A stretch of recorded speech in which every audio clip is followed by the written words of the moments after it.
Hello po, good morning po dito. Tayo po ulit ay magluluto ng ating umagahan. Nakita ko nga po itong box na to, napakalaki din po pala.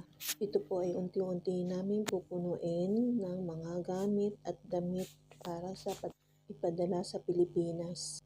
May paunang bayad po itong box na to, bali binayaran po namin ng 5 pounds bawat isang box. Bali po pag may laman na to at ready na pong ipadala sa Pilipinas, ang bayad daw po nito ay 80 pounds bawat isang box. Tara na po at magluto na po tayo ng, nagisa lang po ako ng kamatis.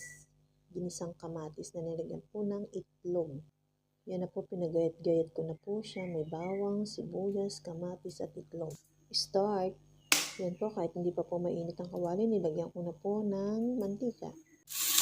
Sibuyas, bawang, kamatis, wala pa kasi ngayon. Ang kailangan po nakita ko sa rest. Ayan, ginisa ko na lang po. Lagyan po natin ng patis. Next po ay itlog. Ayan, para po yata nasobrahan po tayo sa itlog. Pumakat na po sa ating kawali. At ito na nga po ang ating ginisang kamatis at naglaga po ako ng okra. Yan po, healthy and yummy.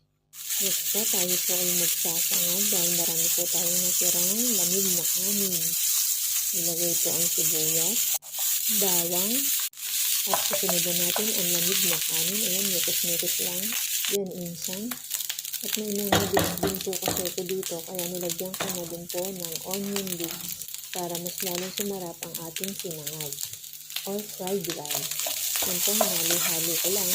At nilagyan ko lang po siya ng konting oyster sauce para po dagdag sarap. At yan nga po, minekos-mekos ko lang yan. Insan.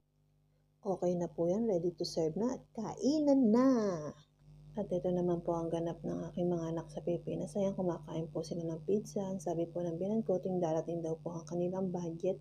Yan, nagpipizza daw po sila. Celebration, ganun. Sige po, bye na!